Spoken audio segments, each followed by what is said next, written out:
Hello, everybody, and welcome back to another episode. Welcome back. So, in today's episode, we are going to talk about some other medical things that have been going on with Amanda. Woo!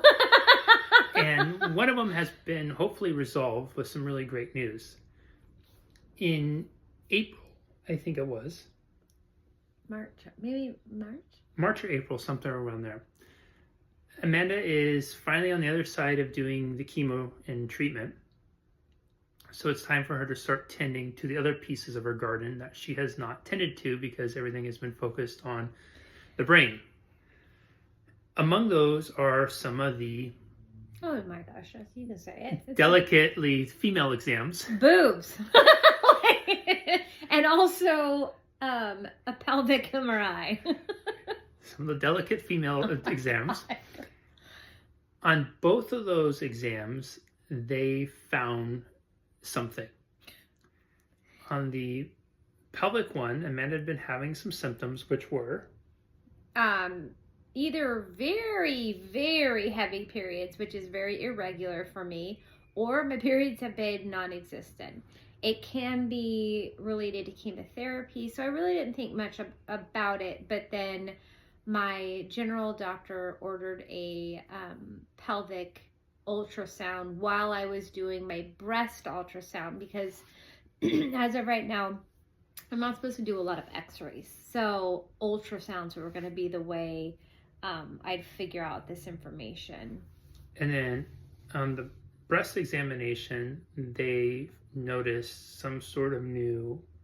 Yeah, so there's a new mass on my right breast.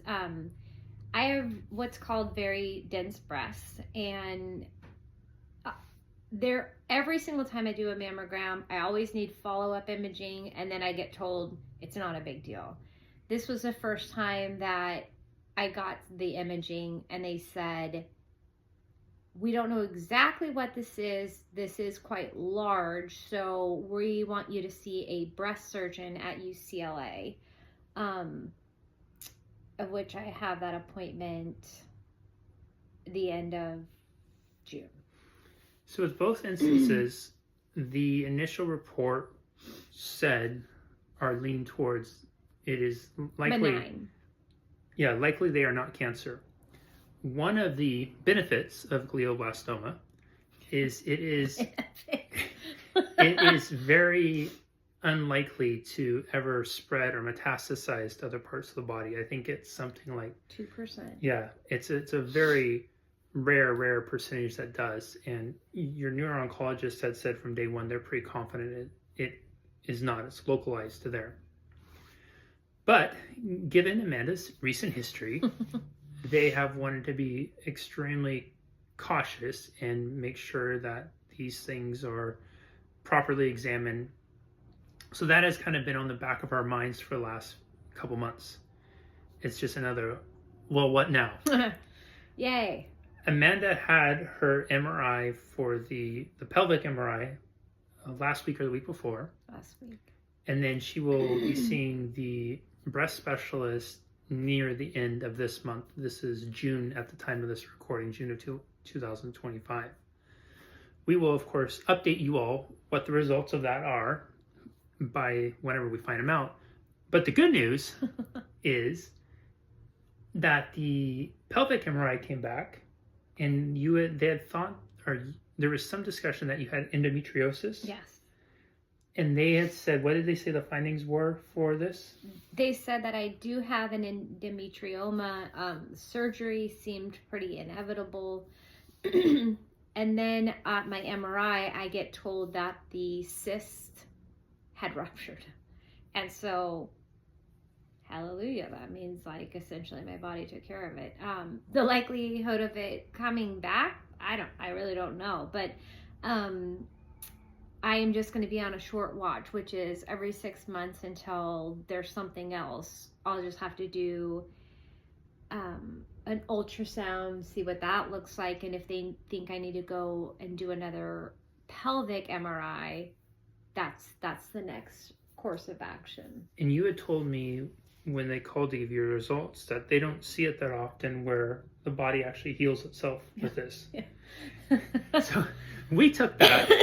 We're doing great. Yeah, in a very positive way, that Amanda's body continues to conduct and produce miracles, or you can call it, or we do think that the loving healing is working, and you all are a huge part of that. Yes. But it's really neat to hear that these medical marvels are happening inside of you, because ultimately that's what needs to happen with glioblastoma. And what has been the case so far is you're doing incredibly well with it. Yeah. I will also mention that it was pretty surreal, because when I got the call about my my doctor saying, we do see a bigger mass, we want you to go see a breast surgeon, I was literally sitting next to one of my best friends who was diagnosed with breast cancer, I want to say maybe 13 years ago. 13 years ago. Something. While she was visiting, and I was like, oh my God, of all people that are sitting next to me right now, it's going to be her. So I didn't really, we only had like one day left of the trip. I didn't really want to say anything to her, but then after that, I kind of talked to her about it. But she did reiterate that UCLA is an incredibly great school for breast care. So I'm glad to have that. I'm glad to be at UCSF for a brain tumor. I'm glad to be at UCLA for breast health.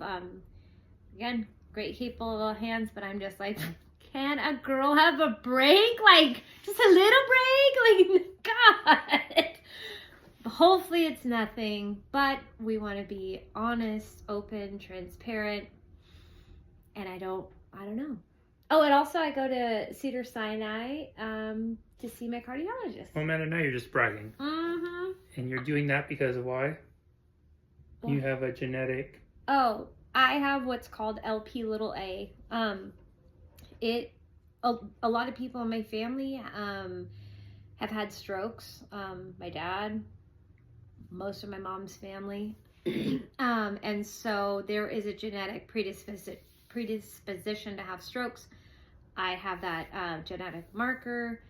It was actually 1 week before I got diagnosed with glioblastoma. I was at Cedars to get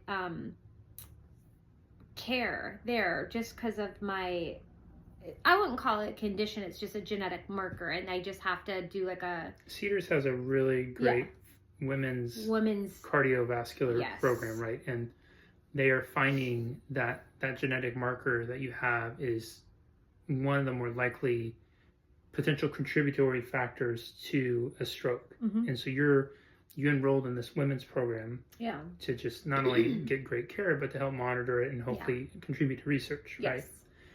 And you're right, that was the last date you and I went on. That's the last time I drank alcohol. Was going and doing your heart thing.